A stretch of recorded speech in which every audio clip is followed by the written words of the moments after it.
be likable, all those things. Point number 2, a lot of people try to change who they are based on who they're talking to. Oh, this guy or this gal, they have a huge title, they have a great job, and all of a sudden people start trying to be different around them because they think that person wants to see something else. I encourage you to be authentic. Think about what happens if the world misses out on you when you're trying to be somebody that you're really not. And I'm talking about in a professional sense. You are uniquely gifted. You are uniquely talented. You're growing those talents and gifts right now, right? You're going to school. You're getting an education. You're meeting new people. You're still in the discovery process for all this. Why would you ever want to be anything other than who you are? You're here for a reason. Be who you are. Follow the gifts that you have. Don't worry about being anybody else or what someone else's gifts happen to be. Tip number 3 is just really talking about finding common ground. All right, so like Chris was in the class last time when I spoke, he knows I'm a University of Kentucky basketball fan. I love Kentucky basketball. Dave and I were talking about basketball earlier this evening. You want to see me light up? You want to see me get passionate? Let's talk Kentucky basketball. Chris knew that, so when Chris would follow up with me, guess what sometimes he would follow up with? Kentucky basketball. That's smart networking right there. I was engaged with that. I was excited about that. So the point is, when you're talking with somebody, make sure you understand what their interests are. You may have to ask some good questions to get there, but once you understand what their interests are, file that away, take those notes, so that when you reach back out to that individual, you know what to talk to them about. You a Saints fan? Sorry. Hey, I know the Falcons and all that. I mean, I'm a Cowboys fan. No room to talk. It's awful. But anyway, Saints fans. I could talk to you about the Saints and Drew Brees and Jimmy Graham and all that. So we would have some sort of common ground to stand on.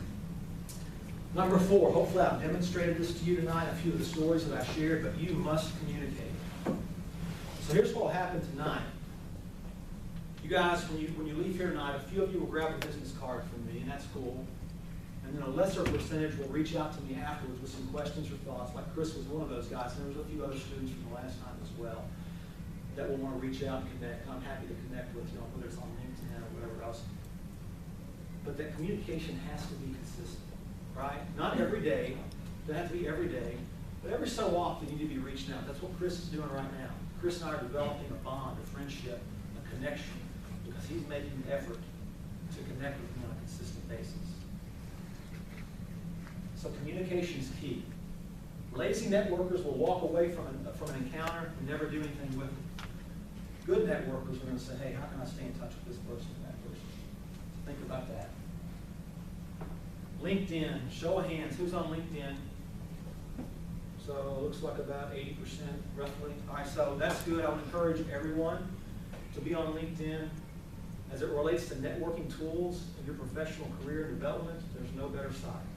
There's no better connection point than LinkedIn. So I'll give you all an open invitation. If you want to connect with me on LinkedIn, you're welcome to do so. Look me up on there. Just make sure you mention this class. I typically don't connect with people I don't know directly, so just make sure you mention this class. I'll connect with you. Now, what's that going to do? Now, I'm just giving you this as an example, okay? As you grow your connections on LinkedIn. You'll be able to look at my connections once you're connected with me. I'm going to make stuff up. Let's say you wanted to work as an intern at Phillips Arena, and you see that I'm connected with Andrew Sarasi at Phillips Arena the Hawks. Maybe I could connect you all. I can't get you the job, but I could connect you. Maybe there's other contacts in my network that you're interested in talking with. I can work to make those connections for you. LinkedIn is a vital, it's not going away, obviously, hundreds of millions of users on there. I would really encourage you not only to be there, but to be active on it, to build out your profile, to make sure you're relevant. We also say this, recruiters can find you on LinkedIn based on keywords in your profile. So as you guys start moving into the job market, before I took the job at Huddle, I was running my process of looking, and I had 2 recruiters within the same week call me out of the blue. How did they ever find me? It was LinkedIn. They did keyword searches. They said, are you interested? One job was with a social media with a financial services company. The other was with NASCAR. That's how they found me. If I was not on LinkedIn, those opportunities would not be there. Number 6, value. We talked about this a little bit. A relationship, a networking relationship even can't be a one-way street. It must be two-way. Make sure you find ways to add value to people's lives. Vitally important. And number 6.5, as it relates to networking, just say yes. You're going to have opportunities presented to you. Chris presented me with an opportunity tonight when he reached out to me several weeks ago. And I love the way he positioned it. I don't know if you remember this. Chris said, he said, John, I think I've got an opportunity that's going to interest you. And you know what? He was right. Every time I get a chance to come in and share, hopefully give you something of value, that's what this thing is about. So I said yes to the opportunity. I would encourage you, when you're presented with opportunities in life, say yes. Don't fear failure. Failure is simply a way to get better. And if you fail at the same thing over and over, there's probably some course correction that needs to take place at that point. But don't let failure stop you. Don't let the fear of failure stop you. Questions on networking, and we'll continue to weave this theme in, but anything on networking that you guys want to know? And I'm going to get you some recommended reading. Chris? Does there ever get to a point where you become overwhelmed by the person who's reaching out to you and networking with you? Yeah. So Yeah. how do you tone that down? Yeah, it's, I mean, every situation is a little bit different. Yeah, if you're reaching out to the person once a week, you know, it's a little bit much, unless there's some very specific dialogue around a topic that the person's helping you with, maybe. I mean, I think if you're dropping a note, depending on the situation, you're dropping a note to somebody, an email, a text, whatever, once a month, once a quarter, something like that, just to stay in front of somebody, hey, I'm still here. I think that's pretty appropriate. But it is great. It's a great point you raise. You can't get too much of everything, but you just don't want to be forgotten. Make sure somebody doesn't forget you. So you're saying once a month? It's a general. That's a rule of thumb. All right. So you don't have to hold to that hard and fast. But once a month or once a quarter probably feels about right to me. Now it needs to be. Make sure there's a point to it, right? So like Chris knows I'm a Kentucky fan, so Kentucky basketball season, football for that matter, he gets seen a big win by the Wildcats. Listen, I do this stuff too. Like we've got a client that we're chasing who lives up in Wisconsin. He's a huge Badgers fan, so you know when Wisconsin's playing football, occasionally I'm dropping him a text. You know, I'm doing the same thing, right? It's about creating some sort of connection. I know he's passionate about Wisconsin football, so guess what? I'm going to talk to him about Wisconsin football. I know that's his area of passion. So look for things like that. If you know enough about somebody, about their likes and their interests, you know, once a quarter, once a month, whatever it happens to be, you're not necessarily asking for anything every time. You don't want to be that person who every time you try to connect with somebody, you're asking them, hey, John, can you help me with this? John, can you help me with this? John, can you help me with this? You don't want to be that guy or gal. You want some of your touch points. It's true in sales as well. You want some of your touch points to just be adding some value or coming alongside somebody and developing a relationship. Just don't be that guy or gal that's always asking you for every single touch point. That's a good question. Any more questions? Networking. Those are good. I'm going to give you some book recommendations. Actually, let me give you this quote first. This is a good quote. It's really tied to several of these tips. And I'm going to share a little bit more with this gentleman later. His name is Jim Rohn, R-O-H-N. Mr. Rohn died in 2009. A brilliant speaker, a brilliant motivator, an outstanding encourager, just a smart man. Look him up if you want to. A lot of great quotes. But he said one of the greatest gifts you can give to anyone is the gift of attention. One of the greatest gifts you can give to anyone is the gift of attention. So think about that in your networking relationships. If you're giving attention to someone, right? We all like to receive attention from time to time. All right, here we go. Here's some recommended reading for you. This guy on the left here, Harvey Mackey is his name. I read this book. It's a little bit old. This book's a little bit old, but its principles related to networking are timeless. Dig your well before you're thirsty is the title of this book.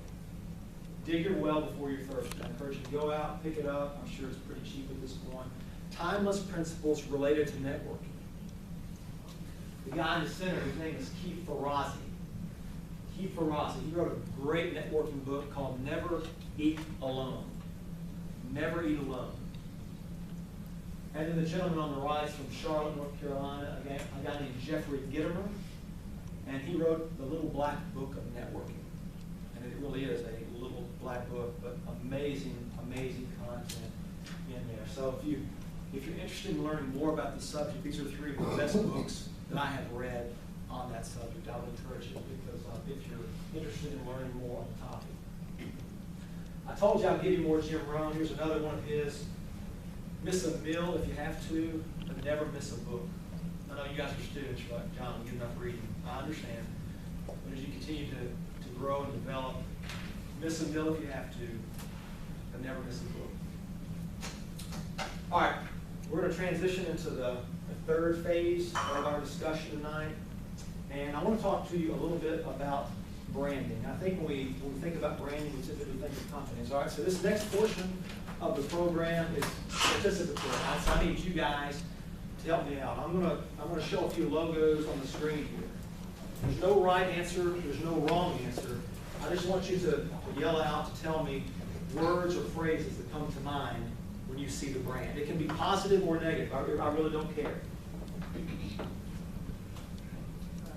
All right.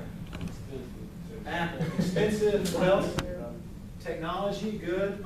Modern. Modern. Status. The best. Status. Oh yeah. Worldwide. Worldwide. Yes. Global. Very good. What else? When you see Apple, you think of Apple. Innovative. Innovative. Yeah. Technology. Good. Yeah, I was waiting on that. We couldn't move forward until I heard Steve Jobs.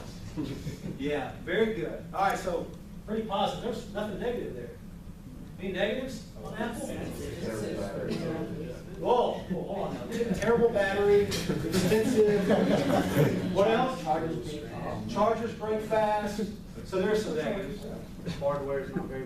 Hardware? Hardware is not very good. Okay, bad hardware as well. All right, so there, we just balanced it out a little bit there. All right, same exercise. What do you think of? Search engines. Search engine? Very good. Knowledge. Answers. Oh, wow. Okay, that's a pretty good brand. What'd you say? Email. Gmail.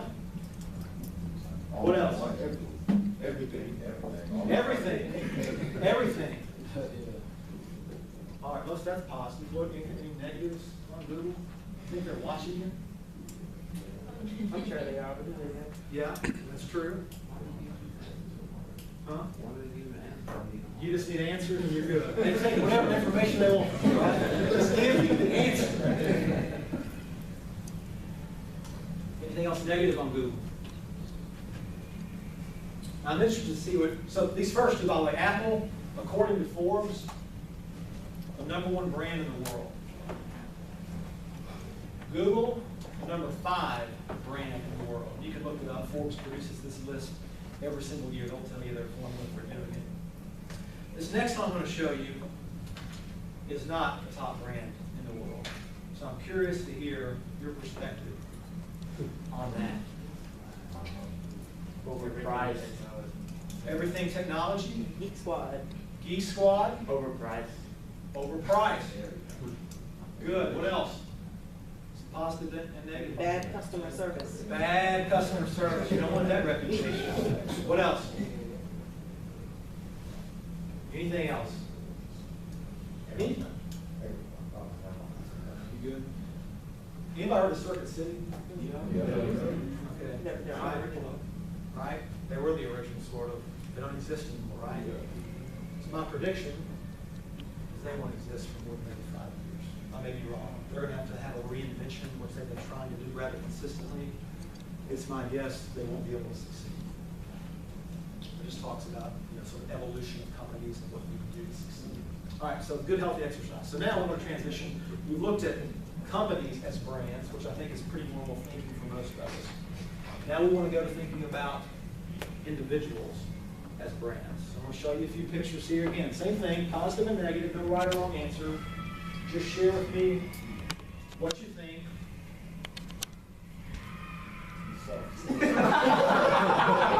I'll say he stinks. I heard that. He stinks. What else? God-fearing. Honest. Honest. Can't play football. Can't play football. Maybe he's a winner. Great college football player. He's a winner. He's a winner. He doesn't have a Super Bowl ring. Huh? One playoff win. One playoff win. No Super Bowl. Steelers, right? No Super Bowl. He does not win. Yeah. You see what's happening? With a strong He's response proud. here. He's what? He's proud. He's proud. Why do you say that? Why is he proud? Because even with all the heat he got for the picture on the left, he's not, it doesn't deter him from who he knows he is. Yeah. Okay, good. Proud because he wouldn't change his position. Say that again. He wouldn't change his position. Maintain his position. I say stubborn. Stubborn. You see, clutch? Yes. Or clutch? No, it's okay. Hey, everyone has their opinion here. Clutch. Anything else? Wasn't that interesting? This generated the strongest response so far. I know we have some fans in the room. You can go ahead and admit it. There's some fans in the room. All right, here we go. Let's see what we got. Criminal. Overrated. Overrated. Terrible. Terrible. Canadian. Entitled. He's rich. Filthy stinking rich. He's got coins. He's what? He can sing. He calls him. He's a performer. He's a performer. Immature. What? Punk. He's a punk. Not original. Spoiled. Unoriginal. That's his brand, I guess. Right? All right, one more. One more, and then we'll get to you.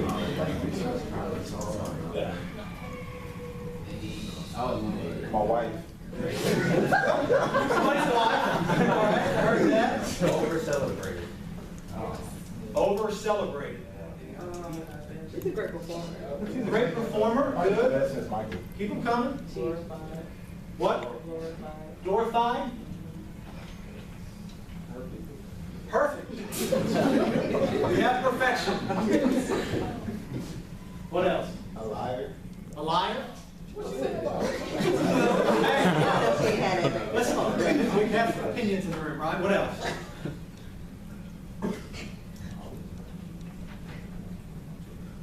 All right, let me ask this. And don't answer this out loud, but just think about this. What happened if I put your picture up here and the room was full of people? I don't know how well everybody knows everybody in this room, but just assume it's a room full of people that know you fairly well. Relatives, close friends, whatever. And your picture went up there. We did this exercise. I wonder what they'd say. Interesting to think about.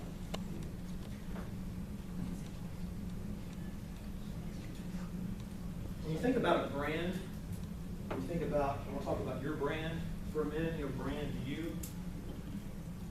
It's really just a set of expectations, or even maybe a simpler definition that I like to follow. It's a promise. So if I know you well enough, if I've had enough encounters with you, you bring a promise every time you come to me. And the same be to you. I would bring a promise every time I come to you. And so you have to ask yourself, based on your actions, based on your words, how those things align, what promise are you bringing to other people? Because that is your brand. You may like it. You may like parts of it. Maybe parts that you don't like. But that's what we're talking about here, is your promise to someone else.